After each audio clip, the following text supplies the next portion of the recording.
Okay, guys, thanks for taking the call. Hope you can hear me okay.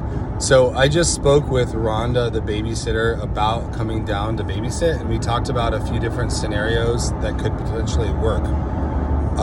One scenario that I thought was probably the leading scenario would be to actually have the kids go to school where they're already going and stay with you guys from Monday through Friday.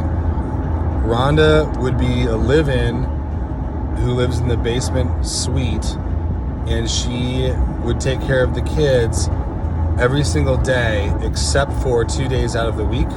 In this case, it would be Tuesday and Thursday.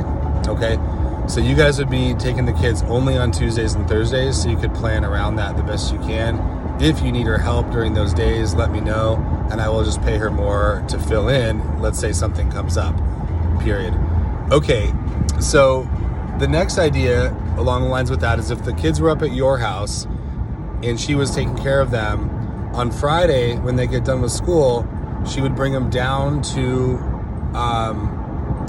Fort Collins for the weekend, and they would get down there Friday by the time somebody was available to receive them.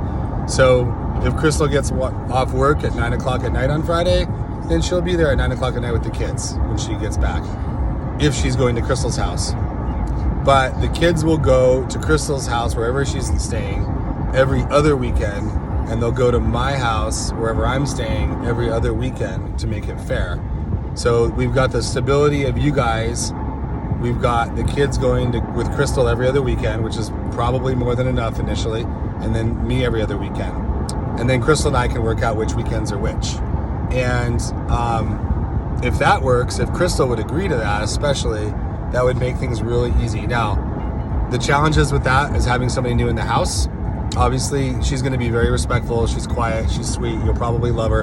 But if it didn't work out for you, then we would change the arrangement, and I would let her know up front that this might be temporary. We've got plenty of space for her to be. The second challenge would be which days she gets off and stuff. If Crystal doesn't agree to this, then we would look at a different strategy. But right now, my thought is I don't need to be living under the same roof as Crystal. Crystal has agreed to doing therapy, counseling virtually on a video phone scenario, and I will be setting that up for her, and I'll be involved with it myself and doing it too. And the purpose of it will be not to get back together, but to have better parenting skills and like work through some stuff that will make us healthier as a family, even if we're not together.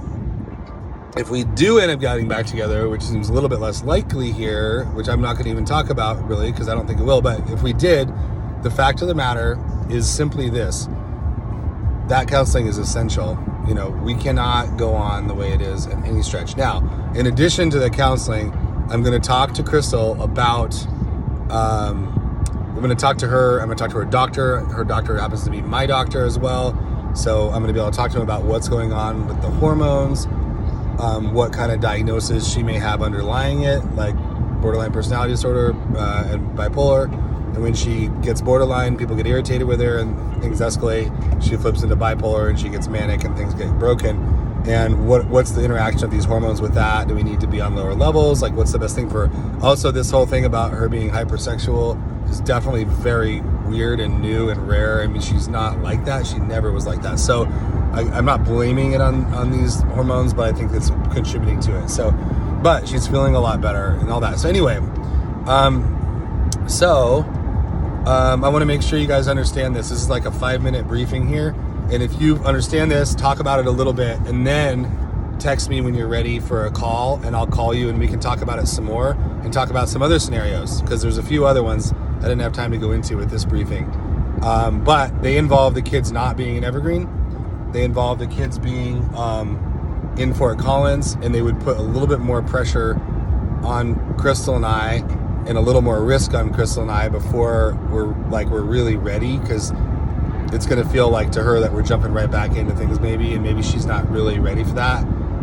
Maybe we need to keep the kids in the most stable environment that we can find for now until Crystal is stabilized, because her being unstabilized has definitely unstabilized me a little bit, and I don't feel comfortable with things.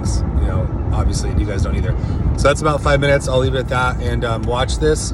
I hope you can hear it okay, and then we'll talk about it in about 10 or 15 minutes. Okay, love you. Bye. Bye.